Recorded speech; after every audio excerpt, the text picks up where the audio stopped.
Thomas McKenna woke up to another silent morning in his wooden cabin. The sun was just coming up over the tall pine trees that surrounded his home. He had been living alone on this mountain for 10 long years now. 10 years without hearing another human voice except his own. He got up from his simple bed made of wooden planks and animal fur. His beard was long and wild, almost touching his chest. His hair had grown past his shoulders. He looked nothing like the clean-shaven ranch worker he used to be all those years ago.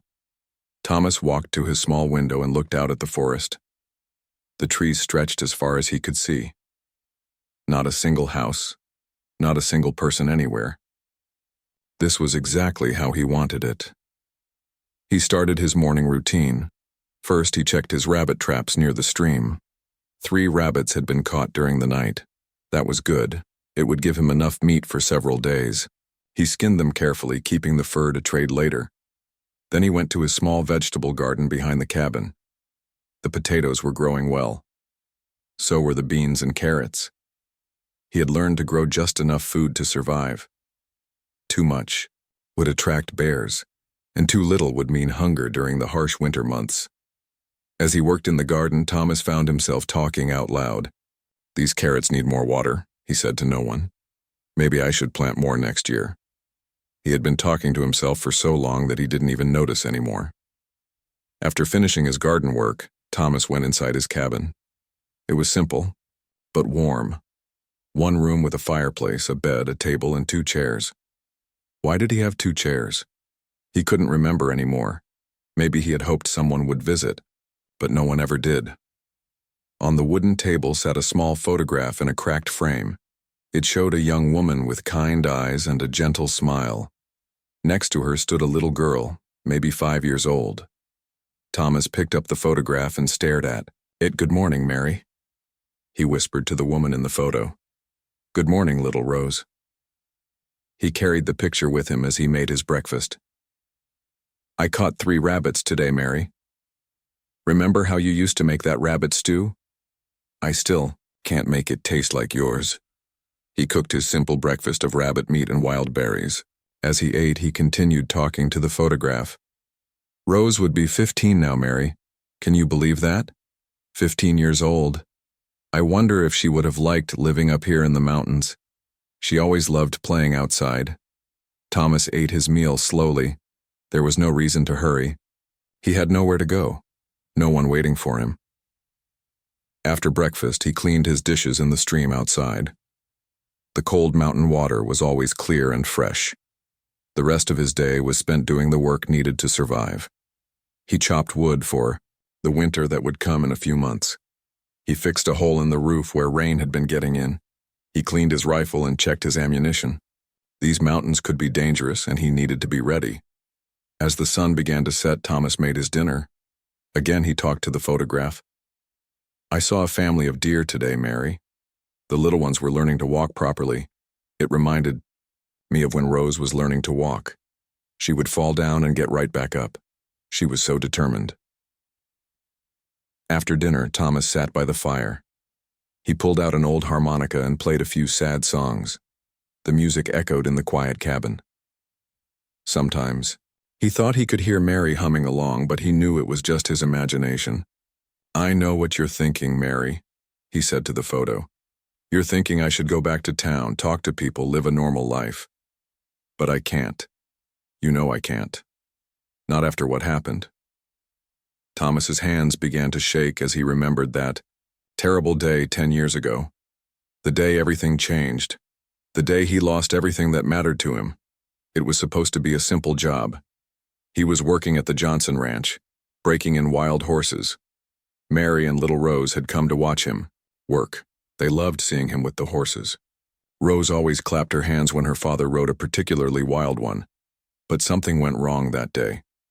The horse he was riding got spooked by a snake. It threw Thomas off and ran straight toward Mary and Rose. Thomas could still hear their screams in his dreams.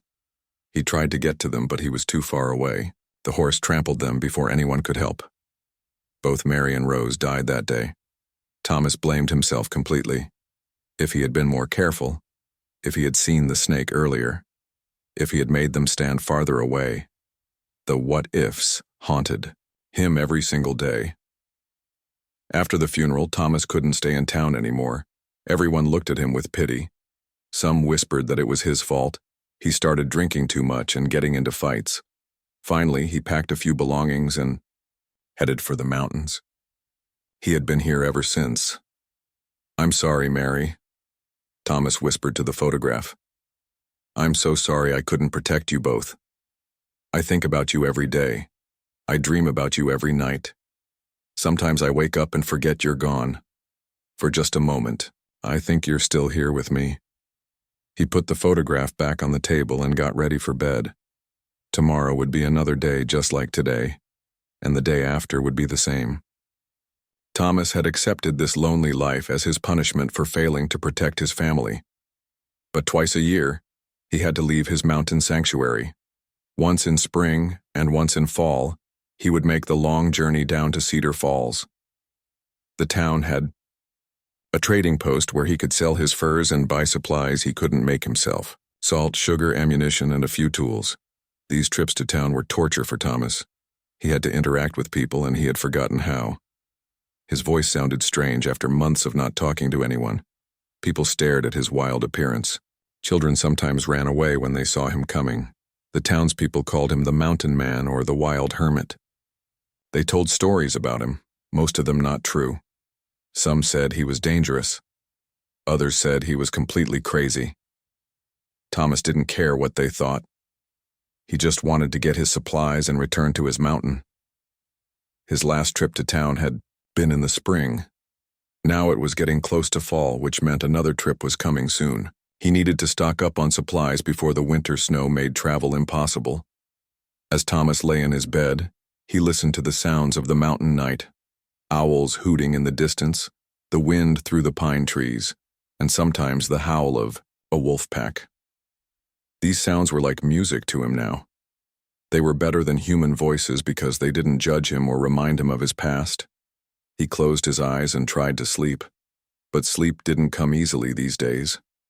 His mind would wander, back to memories of Mary and Rose. Happy memories mixed with the terrible memory of that last day. Sometimes he wished he could forget everything, but he also didn't want to forget the good times. Thomas had built a life in these mountains, but it wasn't really living. It was more like hiding. He was hiding from his guilt, from his pain, and from a world that had taken away everything he loved. Every day was the same routine. Every season brought the same challenges, and every year he grew more isolated from the human world below. He didn't know it yet, but his next trip to town would change everything. After 10 years of solitude, Thomas McKenna was about to meet someone who would turn his quiet, lonely world upside down. Someone who would remind him what it felt like to care about another human being. But for now, he was just a mountain hermit, living alone with his memories and his guilt, counting the days until winter would trap him in his cabin once again, with nothing but the howling wind and his own thoughts for company. The leaves were turning yellow and red when Thomas finally decided it was time for his fall trip to Cedar Falls. His supplies were running low, and winter would be here soon. He packed his furs and pelts into his old leather bags and started the long walk down the mountain. The 2-day journey to town was always difficult. Thomas had to follow animal trails and cross streams. His legs were strong from years of mountain living, but carrying heavy bags made the trip exhausting. He slept under the stars on the first night, wrapped in a thick fur blanket. On the second day, as he got closer to Cedar Falls, Thomas started feeling nervous. He always felt this way before going to town. His hands would sweat, and his heart would beat faster. Talking to people had become so hard for him. Sometimes he would practice conversations in his head, but when the time came, the words wouldn't come out right. Cedar Falls was a small town with maybe 200 people. It had a main street with a few shops, a church, a saloon, and the trading post that Thomas needed to visit. Most of the people were farmers or worked in the lumber mill by the river. As Thomas walked down the main street, people stopped what they were doing to stare at him. His wild hair and beard made him look like something from a scary story. His clothes were made from animal skins and looked rough compared to the store-bought clothes the townspeople wore. Some children saw him coming and ran to their mothers. Thomas heard one woman say, "Get inside, children. The mountain man is back. In town." This hurt Thomas's feelings, but he was used to it by now. He went straight to Peterson's trading post, the only place in town that would do business with him. Old Peterson was fair and didn't ask too many questions. He would buy Thomas's furs for a good price and sell him the supplies he needed. But when Thomas reached the trading post, he found a crowd of people gathered outside. They were all talking loudly and seemed very upset about something. Thomas hesitated. He didn't like crowds, but he needed to get his business done. As he got closer, he could hear what they were saying. "She's a disgrace to her family," said one woman, "running away on her wedding day like that." Another person added, "Her poor father must be so embarrassed." Thomas pushed through the crowd and saw what they were all looking at. Sitting on the steps of the trading post was a young woman in a white wedding dress, but the dress was torn and dirty. Her hair was messy, and her face was streaked with tears. The woman looked to be in her early 20s. She had brown hair and green eyes that showed both fear and determination. She was holding the reins of a tired-looking horse. It was clear she had been riding hard for a long time. Eleanor Whitmore, Thomas heard someone say. She was supposed to marry Henry Blackwood today, but she ran off right before the ceremony. Thomas knew the name Henry Blackwood. Everyone in the county knew him. He was a rich man who owned several businesses in the bigger towns nearby.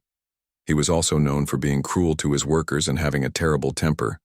Thomas had heard stories about Blackwood hitting his employees and cheating people in business deals. "She should be ashamed of herself," said a woman in the crowd. "Henry Blackwood is a good catch for any woman. Her family arranged a fine marriage for her." "But I heard he's mean," whispered a younger woman. "My cousin worked for him once. She said he was awful to be around." "That's not for us to judge," replied an older man. "A woman's place is with her husband, no matter what." Thomas looked at Eleanor more closely. She was trying not to cry, but he could see how scared she was. She kept looking around as if expecting someone to come after her. "At any moment, please," Eleanor said to the crowd. "I just need somewhere to stay for the night. I have a little money I can pay." "No decent place would take in a runaway bride," said the woman who had called her a disgrace. "You made your choice, girl. Now you have to live with it." "But I can't." "Go back," Eleanor said, and now the tears were flowing freely. "You don't understand what he's like. He told me what he would do if I ever disobeyed him. I'm scared of him." "That's what all women say when they don't want to do their duty," replied the older man. "Marriage isn't supposed to be easy. It's supposed to be permanent." Thomas felt something stir inside him that he hadn't felt in years. It was anger, but not the kind of anger he felt at himself. This was anger at injustice. Here was a young woman who was clearly in trouble, and these people were treating her like she had committed a crime. He thought about his Mary. She had been kind and gentle, but she had also been strong. She would have helped this girl without thinking twice about it. What would Mary think of him if he just walked away? "The hotel won't take her," someone in the crowd was saying. "And Mrs. Murphy at the boarding house already said no, she doesn't want that kind of trouble in her establishment." "What am I supposed to do?" Eleanor asked, her voice breaking. "Where am I supposed to go?" "That's your problem," said the older man. "You should have thought about that before you ran off. Your family is probably coming to get you anyway. Best thing would be to wait here until they arrive." "No," Eleanor said quickly. "I won't go back. I can't marry him. You don't know what he's really like." Thomas had been standing at the back of the crowd, listening to all this. He was supposed to mind his own business. That's what he had been doing for 10 years. But something about this situation reminded him too much of his own helplessness on that terrible day when he couldn't save Mary and Rose. He found himself walking forward through the crowd. People stepped aside when they saw him coming. His appearance was intimidating even though he meant no harm. When he reached Eleanor, she looked up at him with wide, frightened eyes. Thomas realized how scary he must look to her. A wild mountain man with long hair and a beard, dressed in animal skins. But he tried to make his voice as gentle as possible. "Miss," he said quietly. I couldn't help but overhear your situation." The crowd went silent. Everyone was surprised that the mountain hermit was speaking to the runaway bride. This was more excitement than Cedar Falls had seen in years. Eleanor looked at Thomas carefully. She saw something in his eyes that the other people didn't have: kindness, understanding, maybe even sympathy. "Yes, sir," she said politely. Thomas's heart was beating fast. He couldn't believe what he was about to say. "I have a cabin up in the mountains. It's not fancy, but it's safe. You could stay there until you figure out what to do next." The crowd gasped. Someone said, "Thomas McKenna, you can't be serious." Another person added, "That's not proper at all." But Thomas wasn't listening to them anymore. He was looking at Eleanor, and she was looking back at him. He could see the hope starting to grow in her eyes. "You would do that for me?" she asked. "But you don't even know me." "I know you're in trouble and need help," Thomas replied. "That's enough." "But what people will say," Eleanor began. "People are already talking," Thomas pointed out. "The question is, do you want to be safe or do you want to worry about what people think?" Eleanor looked around at the crowd of townspeople who had offered her nothing but judgment. Then she looked back at this strange mountain man who was offering her shelter when no one else would. "How do I know you're not dangerous?" she asked. It was a fair question. Thomas thought for a moment. "I guess you don't know for sure, but I give you my word that you'll be safe with me. I lost my wife and daughter 10 years ago. I understand what it's like to lose everything." Something in his voice told Eleanor that he was telling the truth. This man had known real pain. He wasn't offering to help her for any bad reason. He was offering because he knew what it felt like to be helpless. "It's not safe for a young woman to go into the mountains with a stranger," said someone in the crowd. "Especially not with him." "What's safe about staying here?" Eleanor asked. "Henry Blackwood will come looking for me. My family will try to drag me back. At least in the mountains, I'll have a chance to think about what to do." She stood, up from the steps, still holding her horse's reins. The wedding dress made her look out of place, but her voice was getting stronger. "Mr. McKenna, is it? I accept your offer, and I thank you for your kindness." Thomas nodded. "We should leave soon. It's a 2-day journey, and we want to get started before it gets dark."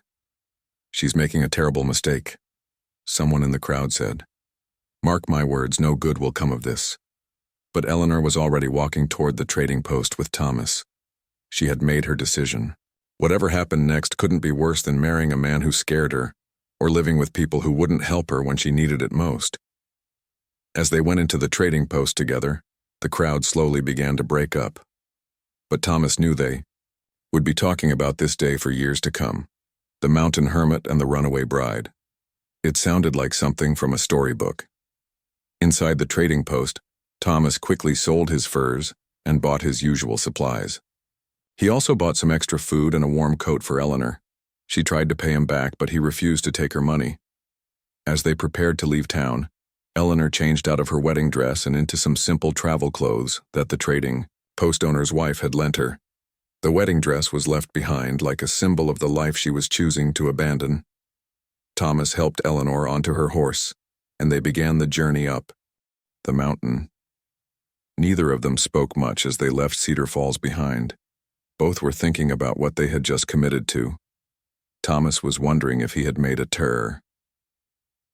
The journey up the mountain was harder than Eleanor had expected. The trail was narrow and steep, with rocks that made her horse stumble. She had never been this far from civilization in her life. Every hour they climbed, the world below seemed to disappear a little more. Thomas walked alongside her horse, carrying his heavy pack with ease. His feet knew every rock and root on this path. He had been quiet since they left town, and Eleanor wondered if he was already regretting his decision to help her. They stopped to rest by a small stream as the sun was getting low. Eleanor's back ached from riding, and she was thirsty and tired. Thomas filled their water bottles from the clear mountain water and shared some dried meat with her. "How much farther?" Eleanor asked, trying not to sound as worried as she felt. "We'll camp here tonight," Thomas replied. "My cabin is still half a day's walk from here. The trail gets dangerous in the dark. Eleanor looked around at the wilderness surrounding them. Tall pine trees blocked out most of the sky. She could hear strange sounds, animals moving in the keo, bushes, birds calling to each other, the wind making the trees creak. Back home, the loudest sound at night was usually a dog barking or a wagon passing by. Thomas began gathering wood for a fire. "You can sleep by the fire," he said. "I'll keep watch and make sure nothing bothers us." "What kind of things might bother us?" Eleanor asked, and immediately wished she hadn't. "Bears, sometimes. Mountain lions.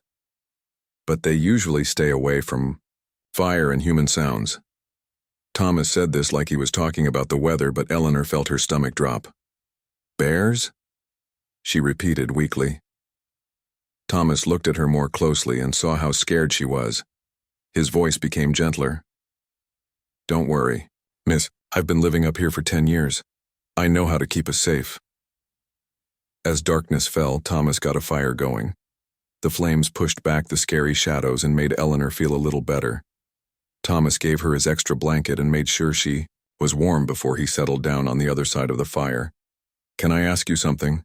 Eleanor said into the darkness. "I suppose. Why did you help me today? You don't know anything about me? I could be a terrible person." Thomas was quiet for so long that Eleanor thought he might not answer. Finally, he said, "I knew what it was like to need help and not get it, and you reminded me of someone I used to know." "Your wife?" Thomas nodded, though she probably couldn't see him in the dark. "Mary was brave like you. When she thought something was wrong, she would stand up for what was right, even if other people disagreed with her." They didn't talk much after that. Eleanor tried to sleep, but every sound in the forest made her jump. She had never slept outside before, and everything seemed dangerous and strange. Thomas sat by the fire all night, keeping it going and watching the darkness around them. When morning came, Eleanor felt like she had barely slept at all. Her whole body was sore, and her hair was tangled with twigs and leaves. Thomas, on the other hand, looked like he had slept perfectly. He had breakfast ready, more dried meat and some berries he had found nearby. "Is it always this hard?" Eleanor asked as they got ready to continue up the mountain. "You'll get used to it," Thomas said. "Mountain living isn't easy, but it has its own rewards." The second day of travel was even harder than the first. The trail became so steep that Eleanor had to get off her horse and walk. Her feet, soft from wearing fancy shoes all her life, began to hurt in the rough boots she had borrowed. Thomas had to help her over fallen trees and across rocky streams. Finally, late in the afternoon, they came around a bend in the trail and Eleanor saw Thomas's cabin for the first time. It was small and simple, made of logs with a stone chimney. There was a little garden beside it and a stream running nearby. Mountains rose up all around them, making the cabin feel like it was at the bottom of a giant bowl. "This is it," Thomas said. "This is home." Eleanor looked around at the complete wilderness surrounding the cabin. There were no other buildings, no roads, no signs of any other people anywhere. The nearest neighbor was probably days away. She had never felt so isolated in her life. "It's very quiet," she said. Thomas carried her bags inside the cabin. Eleanor followed him and looked around at what would be her new home, at least for a while. The cabin was one room with a stone fireplace, a simple wooden table, 2 chairs and a bed in the corner. Everything was clean and organized, but very basic. "You can have the bed," Thomas said. "I'll sleep on the floor." "Oh no, I couldn't take your bed," Eleanor protested. "I insist, you're a guest here." Eleanor sat down in one of the chairs and suddenly felt overwhelmed. What had she done? She was miles from anywhere, alone with a man she barely knew, with no way to get back to civilization on her own. Maybe the people in town had been right. Maybe this had been a terrible mistake. Thomas seemed to sense her worry. "I know this is all very different from what you're used to," he said. "But you're safe here. And when you're ready to leave, I'll take you back to town or wherever you want to go." "What if I'm never ready to leave?" Eleanor asked. "What if I can't figure out what to do with my life?" "Then you can stay as long as you need to," Thomas replied simply. That first evening in the cabin was awkward for both of them. Thomas wasn't used to having another person around. He kept starting to do things and then stopping, not sure if he should explain what he was doing or just do it quietly like he usually did. Eleanor tried to help with cooking dinner, but she had never cooked over an open fire before. She had grown up with servants who did all the cooking and cleaning. Her attempts to help mostly just got in Thomas's way. "I'm sorry," she said, after accidentally knocking over a pot of water. "I'm not very good at this kind of work." "You'll learn," Thomas said patiently. "Everyone has to start somewhere." As they ate their simple dinner of rabbit stew and cornbread, Thomas tried to make conversation, but after 10 years of talking only to himself, he had forgotten how to chat with another person. Their attempts at conversation were full of long, uncomfortable silences. "So," Thomas said finally, "tell me about yourself. What was your life like before today?" Eleanor thought about how to answer. "My life was very different from this. My family has money, so I never had to work or take care of myself. I was supposed to marry well and have children and be a proper lady, but I never felt like that life fit me." "What did you want to do instead?" "I wanted to travel, see different places, maybe learn to be a teacher or a nurse. But my father said those weren't suitable jobs for a woman from a good family." Eleanor's voice became sad. "I felt like I was trapped in a cage made of fancy dresses and tea parties." Thomas understood that feeling. "I felt trapped too after my family died. But I chose to trap myself up here in the mountains. At least you chose freedom." Over the next few days, they began to work out a routine. Thomas taught Eleanor how to cook over the fire, how to gather berries and edible plants, and how to do the daily chores needed to survive in the mountains. Eleanor was a quick learner, even though everything was completely new to her. In return, Eleanor brought something to the cabin that Thomas hadn't realized he was missing. She could read very well, and she had Thomas read aloud from an old book of poems she had brought with her. His reading was slow and uncertain at first, but Eleanor was patient and encouraging. "You have a nice voice for reading," she told him. "It's deep and calm. It makes the poems sound more interesting." Thomas felt a warm feeling he hadn't experienced in years. Someone was saying something nice about him. Someone thought he was good at something besides just surviving alone. Eleanor also started talking to Thomas about things he hadn't thought about in a long time.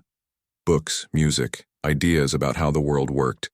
Her education had been much better than his, and she opened his mind to new ways of thinking about things, but it wasn't all easy. Thomas still had his dark moods when he would remember Mary and Rose and become very quiet. Eleanor learned to recognize these times and give him space to grieve. Eleanor also had moments of panic when she would remember what she had left behind. Her family would be furious with her. Henry Blackwood might still be looking for her. She had no money of her own and no skills to make a living. Sometimes she would cry quietly, thinking about how uncertain her future was. One evening, about 2 weeks after Eleanor had arrived, she was trying to mend one of Thomas's shirts. She had pricked her finger with the needle for the 4th time and was getting frustrated. "I'm hopeless at this," she said, throwing down the shirt. "I can't cook. I can't sew. I can't do anything useful. What good am I up here?" Thomas looked up from where he was sharpening his hunting knife. "You're not hopeless. You've learned more in 2 weeks than most people learn in months. And anyway, useful isn't the only thing that matters." "What do you mean?" Thomas seemed to struggle with his words. "This cabin has felt different since you've been here. More alive. I didn't realize how dead everything had become until you brought some life back into it." Eleanor felt that warm feeling that Thomas had felt earlier. For the first time since arriving, she felt like maybe she belonged here, at least a little bit. As the days grew shorter and the air became colder, both Thomas and Eleanor began to realize something. The first snow came in early November, just as Thomas had predicted. Eleanor woke up one morning to find the world outside the cabin covered in a thick white blanket. The snow was so deep that it came up to the windowsills, and more was still falling. "We're officially cut off from the world now," Thomas said as he built up the fire. "No one can get up here, and we can't get down until spring." Eleanor looked out at the beautiful but frightening white landscape. How long will it last? Usually until April or May, sometimes longer. Thomas saw the worry on her face and added quickly, "But don't be concerned. I have enough food and supplies stored up for both of us. And the cabin is warm and solid. We'll be fine." Being trapped together in the small cabin changed their relationship in ways neither of them expected. They had to learn to live in the same space day after day, with no break from each other's company. At first, this was difficult for both of them. Thomas was used to complete solitude. Having another person around all the time felt strange and sometimes overwhelming. He would find himself going outside in the snow just to be alone for a few minutes, even when it was dangerously cold. Eleanor had grown up in a large house with many rooms. She had never shared such a small space with anyone before. Sometimes she felt like she couldn't breathe, like the cabin walls were closing in on her. But slowly, they began to adapt. They learned each other's rhythms and habits. Thomas discovered that Eleanor liked to sit by the window in the morning and watch the snow fall. Eleanor learned that Thomas needed some quiet time in the evening to think about his day. The long winter nights gave them plenty of time to talk. Eleanor told Thomas about her childhood, about the books she loved to read, and about her dreams of seeing the world beyond her small hometown. Thomas, who had barely spoken to another person in 10 years, found himself opening up in ways he had never expected. He told Eleanor about his life before the mountain, about working with horses and how much he had loved it, about his first meeting with Mary and how they had fallen in love, about little Rose's laugh and the way she would clap her hands when she was excited. "Tell me about the day it happened," Eleanor said one evening as they sat by the fire. Thomas was quiet for a long time. He had never told anyone the whole story before. "I don't think I can," he said finally. "You don't have to if it's too painful," Eleanor said gently. "But sometimes talking about things helps make them hurt less." So Thomas told her everything. About the horse that got spooked. About being too far away to help. About watching helplessly as the two people he loved most in the world were taken from him. By the time he finished, there were tears running down his cheeks. Eleanor moved closer to him on the bench where they were sitting. Without saying anything, she put her arm around his shoulders and let him cry. It was the first time Thomas had cried about his loss in front of another person. "It wasn't your fault," Eleanor said softly. "Accidents happen. You couldn't have known what would happen." "I should have been more careful," Thomas said. "I should have protected them better. You did everything you could. Sometimes terrible things happen no matter how careful we are. That doesn't make it your fault." Eleanor's kindness and understanding helped Thomas begin to heal from his grief in a way he never had before. He started to remember the good times, with Mary and Rose without feeling overwhelmed by guilt.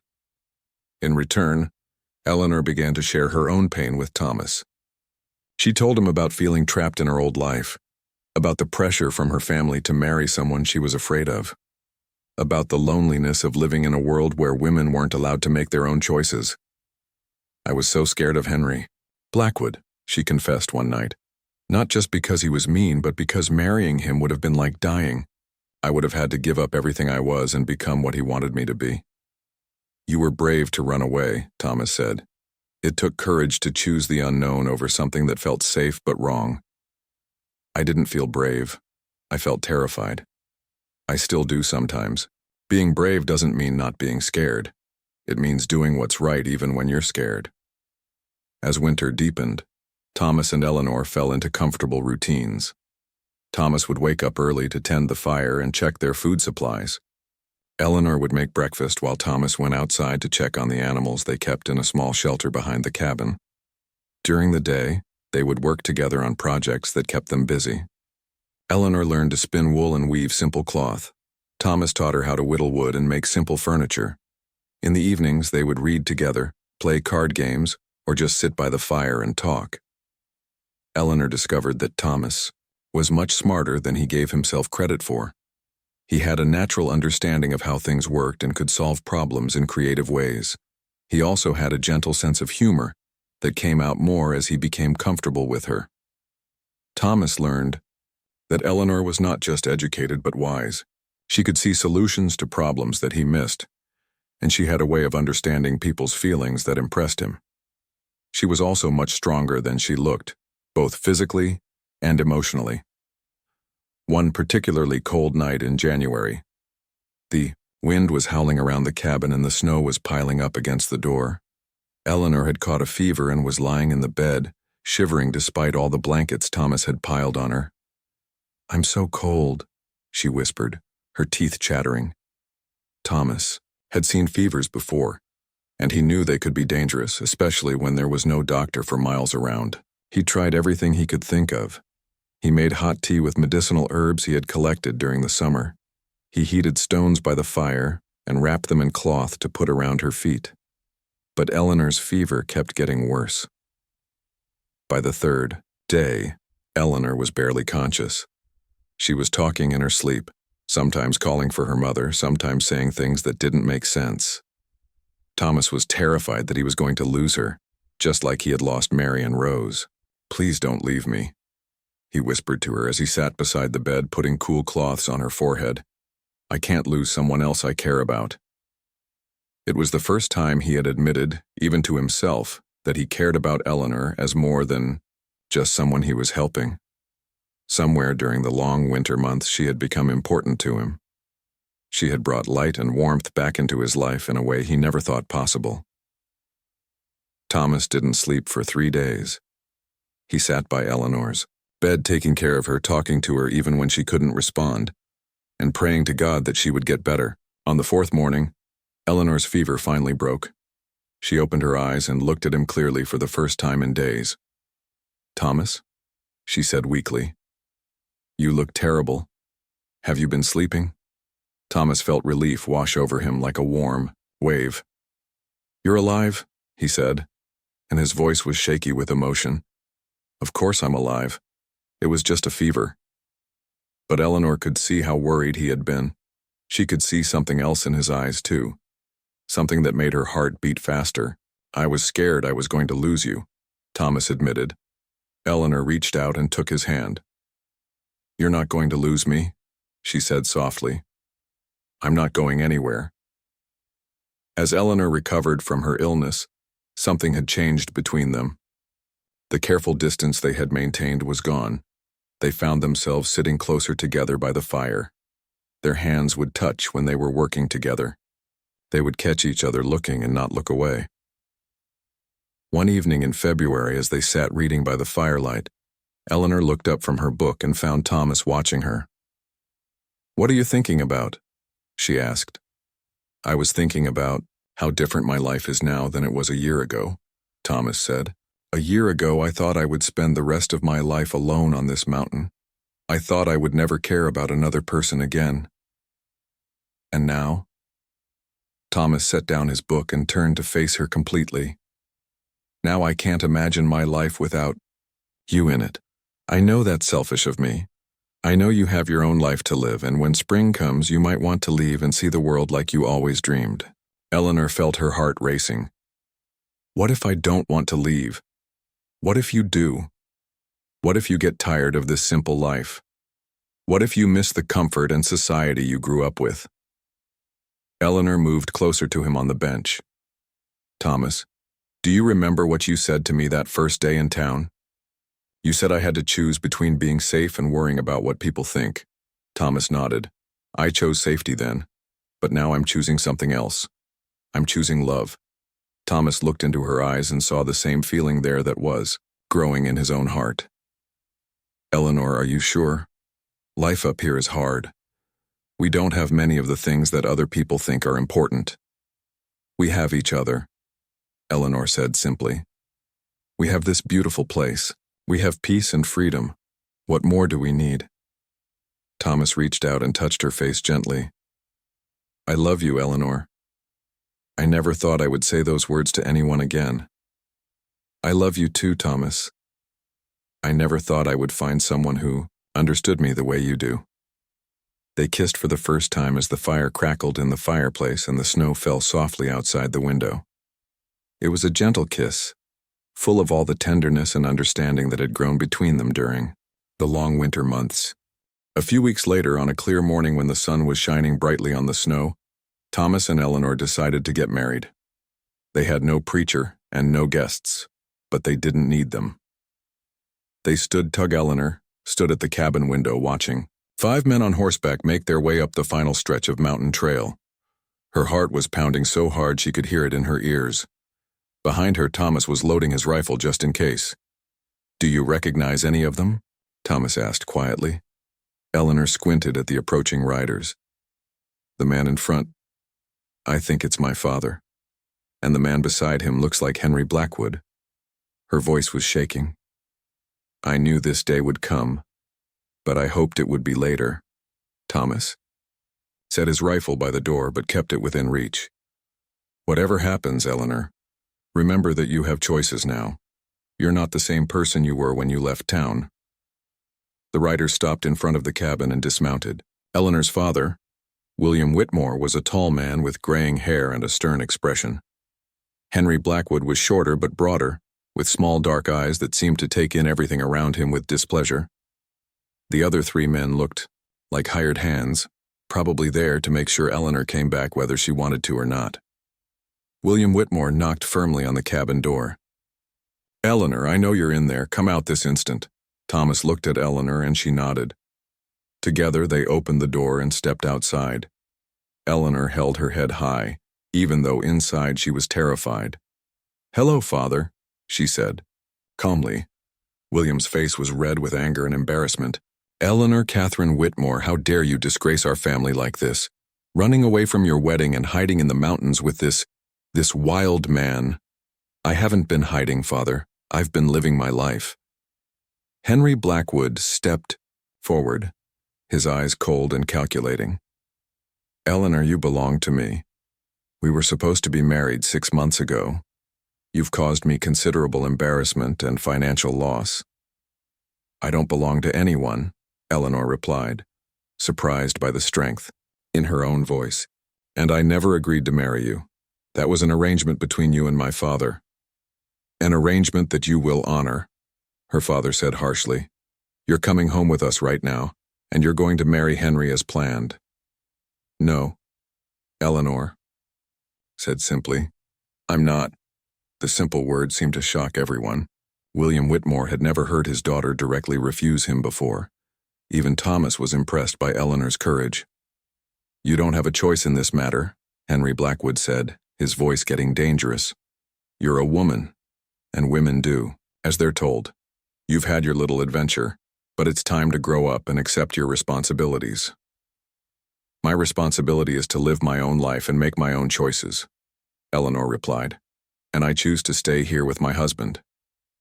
This announcement caused an uproar among the men. William Whitmore turned pale. "Your husband? You can't be serious. You can't be married to this mountain savage." "His name is Thomas McKenna," Eleanor said firmly. "And yes, I married him. We had a ceremony here in the mountains with God as our witness." Henry Blackwood's face turned ugly with rage. "That's not a real marriage. There was no preacher, no legal ceremony. It doesn't count." "It counts to us," Thomas spoke for the first time, stepping closer to Eleanor. "And it counts to God." One of the hired men whispered something to Henry Blackwood, who nodded grimly. "We came prepared for this possibility," Henry said. "If you won't come willingly, Eleanor, we'll take you by force. And if this mountain man tries to stop us, well, accidents happen in these dangerous mountains." Thomas understood the threat perfectly. His hand moved closer to his rifle. "Eleanor is free to make her own choice. If she wants to leave with you, I won't stop her, but I won't let you force her to do anything against her will." "She's my daughter," William Whitmore said. "She'll do as I say." Eleanor looked at her father, this man who had controlled her life for so many years. Then she looked at Thomas, who had given her freedom and love. The choice was clear. "I'm not your property, Father. I'm a grown woman, and I've made my decision. I'm staying here with Thomas." "You're making the biggest mistake of your life," Henry Blackwood snarled. "You'll regret this. Out here in the wilderness, anything could happen. Animals, attacks, accidents, illness. No one would ever know what became of you. Thomas stepped forward, his voice deadly quiet. Mr. Blackwood, I think you should be very careful about what you say next. These mountains can be dangerous, especially for people who don't belong here. The two men stared at each other for a long moment. Henry Blackwood saw something in Thomas's eyes that made him step back. This wasn't a soft-town man he could intimidate. This was someone who knew how to survive in a harsh environment and protect what was important to him. William Whitmore tried one more approach. Eleanor, think about what you're giving up. A comfortable home, security, a place in society. What does this man have to offer you? A one-room cabin in the middle of nowhere? Eleanor looked around at the mountains surrounding them, then at the cabin that had become her home. He offers me love, Father. Respect. The freedom to be myself. Those things are worth more than all the comfort and security in the world. You're a fool, her father said bitterly. When you're old and tired of this hard life, don't come crawling back to us. I won't, Eleanor replied, because I won't regret this choice. Henry Blackwood made one final threat. If you stay here, Eleanor, you're dead to me, dead to your family. You'll never be welcome in civilized society again. I can live with that, Eleanor said. The question is, can you live with the fact that you couldn't force a woman to marry you? The men climbed back onto their horses, defeat and anger clear on their faces. As they prepared to ride away, William Whitmore called back to his daughter. This isn't over, Eleanor. Mark my words, you'll regret this decision. Maybe, Eleanor replied, but it will be my regret to make. The riders disappeared down the mountain trail, and Eleanor and Thomas were alone again. Eleanor felt her knees go weak with relief and emotion. Thomas put his arms around her and held her tight. You were incredible, he said. I've never seen anyone stand up to men like that before. I was terrified, Eleanor admitted, but I knew that if I went with them, I would lose everything that really matters to me. That evening, as they sat by their fire, Thomas and Eleanor talked about what came next. They knew that Eleanor's family would probably never forgive her. They also knew that their life in the mountains would be harder now that they had completely cut ties with civilization. Are you sure about this? Thomas asked. Once we move deeper into the mountains, there will be no going back. You'll never see your family again. You'll never have the comforts you grew up with. Eleanor took his hands in hers. Thomas, do you remember what I said that first day in town? I said I couldn't go back because I was scared. Well, I'm not scared anymore. I'm choosing this life because it's the life I want, not because I'm running from something else. A few days later, Thomas and Eleanor began preparing for their move to an even more remote location. They had decided to find a place so hidden that no one would ever find them again. They packed only what they could carry and said goodbye to the cabin that had been their first home together. They traveled for several days through parts of the mountains that Thomas had never explored before. Finally, they found the perfect spot, a hidden valley surrounded by tall peaks with a clear stream running through it and plenty of game for hunting. This will be our kingdom, Thomas said as they looked out over their new home. Our paradise, Eleanor agreed. They built a new cabin in their secret valley, bigger and more comfortable than the old one. Eleanor planted a large garden and learned to preserve food for the winter. Thomas expanded his trapping and hunting to provide for their growing needs. Over the years, they met a few other mountain families who lived similar isolated lives. These people became their community, helping each other through difficult times and sharing the occasional celebration. Eleanor became known as a skilled healer, using knowledge she had learned from books combined with what Thomas taught her about mountain plants.